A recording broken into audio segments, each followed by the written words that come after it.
open this up.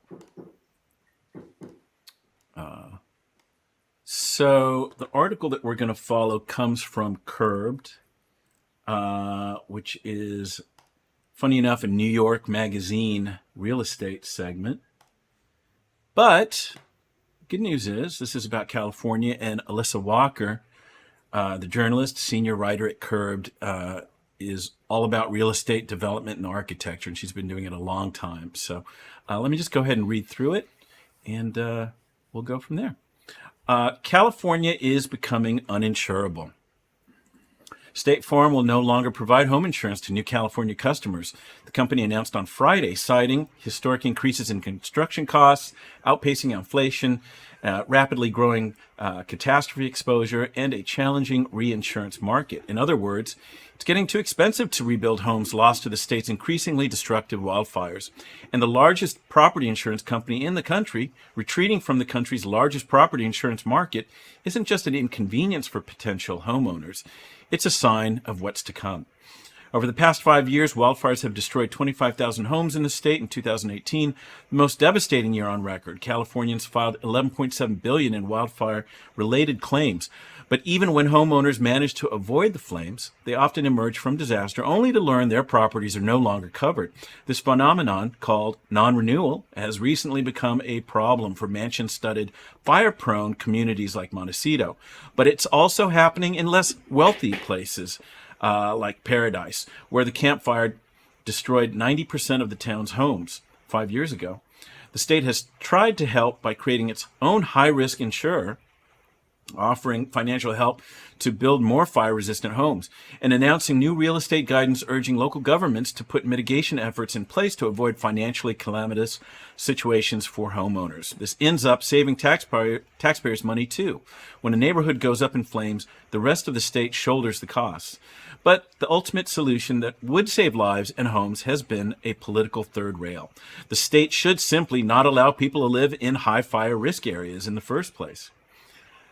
California's insurance dilemma is actually the result of two colliding crises, and one feeds the other. The long-standing NIMBY resistance to denser housing has historically pushed new development into the flammable fringes of cities, known as the wildland-urban interface.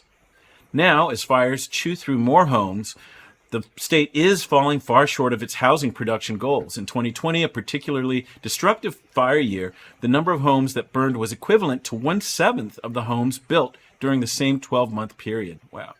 There is a small shift happening. Over the past few years, sprawling developments proposed to boost the state's housing stock have been rightfully challenged in epic legal battles that intend to stop new housing from being built in areas facing increased fire risk. By one estimate, 25,000 proposed units of housing are being held up in litigation. That housing still needs to be built, but somewhere less likely to become the subject of an insurance claim. What happens in California is often a harbinger for the rest of the U.S. There's even a name for this, the California effect, whereby policy decisions made here ripple across the country. Ensuring the uninsurable in the face of increasingly pervasive climate risk will be a challenge everywhere, and not just for wildfires. Incentivizing denser development in cities would deliver a whole bunch of other benefits as well, from reducing carbon emissions to improving air quality, the very climate metrics the state claims to lead on. If California wanted to remain the trailblazer here, its officials would subsidize affordable housing in safer places, instead of supporting an increasingly unaffordable cycle of destruction and rebuilding as its residents stare down what may be the most devastating fire season in years. All right, well, a lot to chew on there. This where is you want to so go? layered. Yeah, right? That's why I chose it. This. Yeah. Well. So since this article was written, Allstate also announced that they are pulling out two major policyholders in the state are going to affect overall rates. Mm-hmm. Those that have existing policies with either the insurers or any insurer at this point should kind of be prepared for an increase somewhere along the line. At minimum, make sure your house is in good condition. From current appeal, to make sure that they can't drive by and have the option to cancel your policy. Right. Now they do have to give you an opportunity to fix something or repair something first. But you have to do it to their liking. So don't give them a reason to even call you or reach out. Right. Wow. So, all right. So, what I can do is, they were talking about other states. We know there are issues now in Florida because of all the storms they've had. Louisiana, kind of the same case. I turned on CNN today, and we've turned it on over the last couple of days, and Canada is affecting the air quality of New York City and other places as far down as Washington, D.C. now. So it's definitely not an isolated case of the environment changing and affecting insurance and homeowners. But you had a story that was very close to us from a client who sent you just a couple days ago his situation. Let me try to pull that up, and I'll just read it. Let's see. And I will say, oh, here it is. Joe. I think insurance has to be moved to the forefront in consideration of purchasing.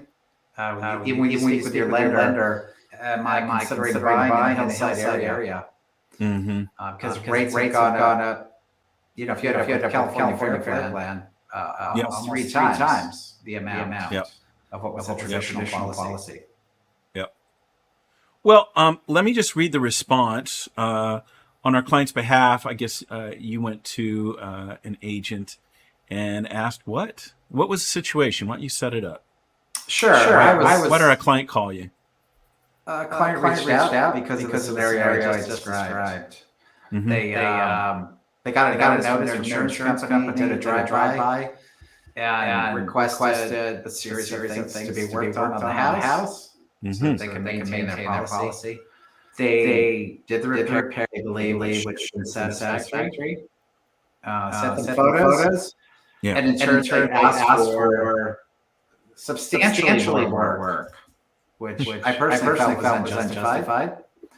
So they're trying to navigate that and avoid having their policy canceled. Because as soon as they go to having search for a new policy, it's going to be a new one. It's going to have different scrutiny, and it could be a new price point. Because some of the limitations the state has put limit increases. But it doesn't mean you can't start with a higher price new policy. Got it. Okay. And now, would you say this is a usual thing? Do you think this is kind of a routine thing that insurance companies do? Or I guess we could kind of assume maybe it's gone up, this awareness of conditions on a house that's already insured. I don't know. What do you think? Yeah, this happens. It's all tightened up, right? It all gets tightened up. That's a good way to describe it, Joe. It's tightened up. So this is a normal process, making sure properties are in disrepair. But it was probably I don't guess the percentage, but there was a percentage they would do this. I think they increased that percentage. Yeah. All right. Well, let's take a look at the answer from State Farm.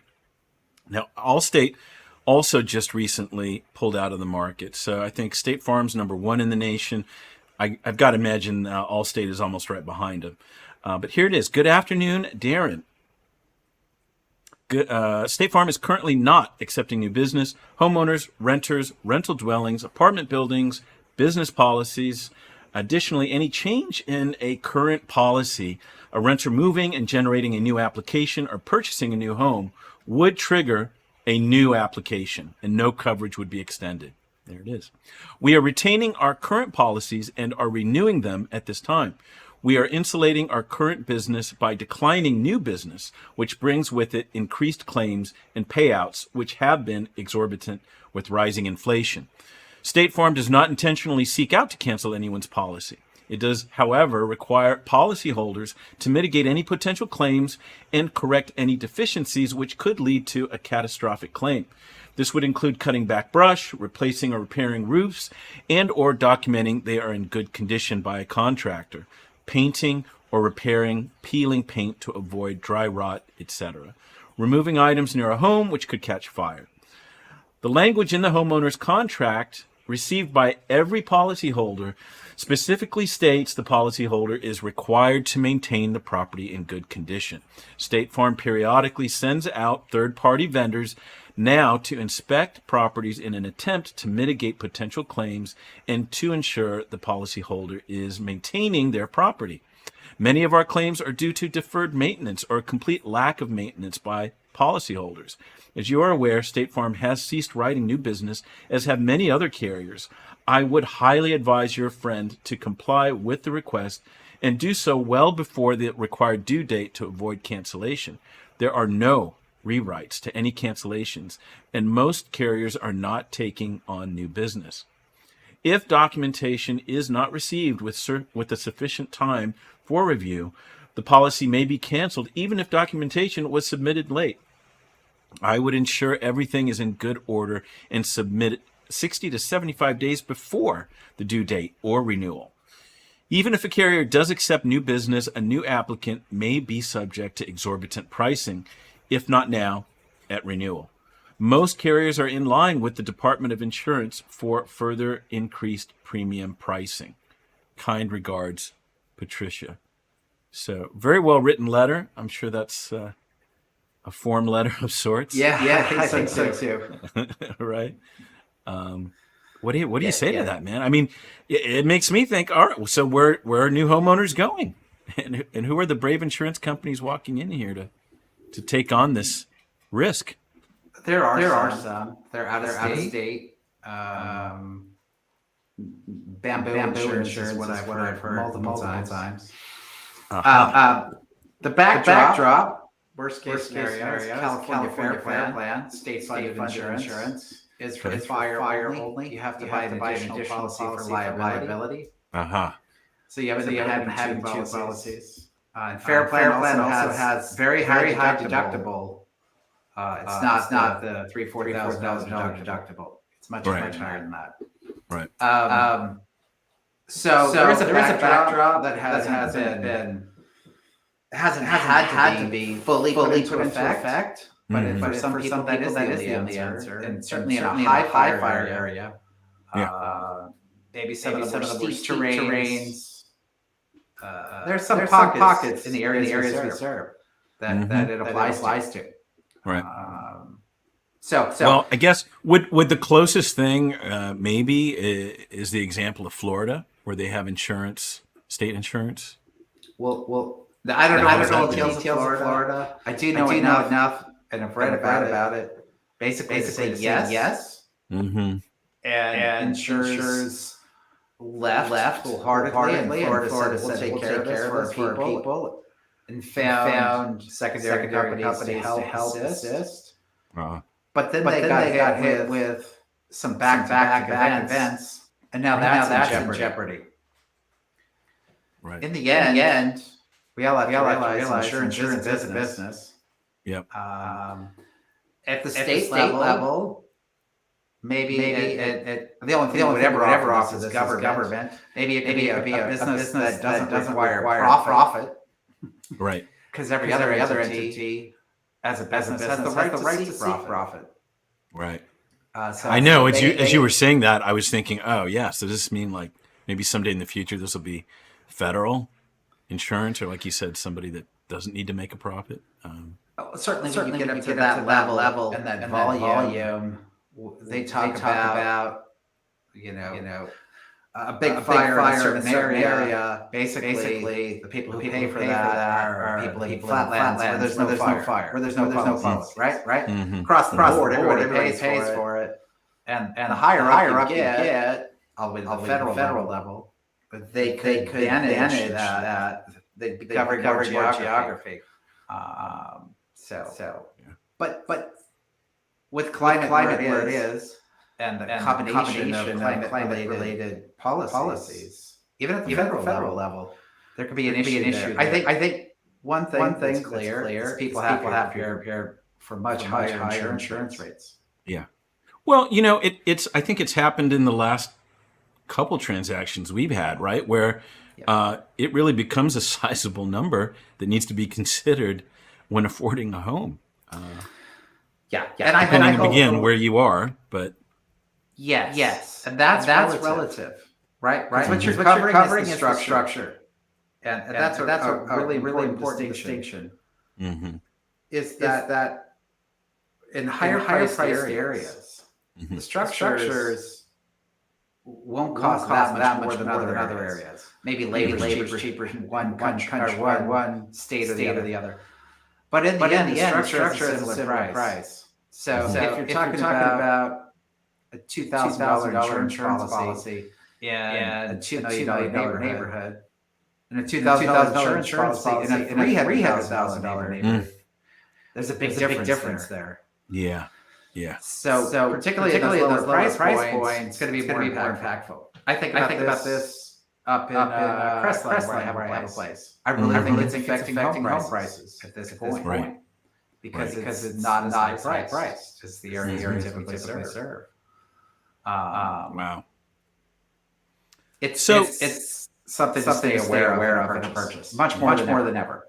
So what's just to end this on some sort of note, just sounds like what for clients you need to be defensive and take care of your place. And if you're a new home buyer, keep these things in mind because it's going to be a substantially more expense or cost. Those are the two relevant points. If you're looking to buy, be aware of it early.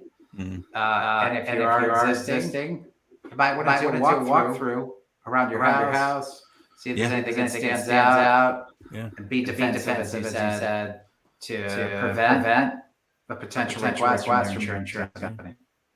So, and I'll end on this, but it certainly makes a lot of sense. If you do have a concern and maybe you'd like some secondary advice, I to a smaller degree, but definitely Darren has some great experience, and we might be able to get out and visit you and make some comments before the insurance third-party inspectors get there. So let us know, and we're happy to go out there. We also do have a handyman and a crew that if there are some needs there, we might be able to help out again. So, good. Anything else, Darren? No, that's it. Great. Okay. All right. Well, we will flow out of this, and we're going to move to seller wins and buyer wins. So let me get to my little sheet. And what we always do is we look at the Northeast market and the solds of last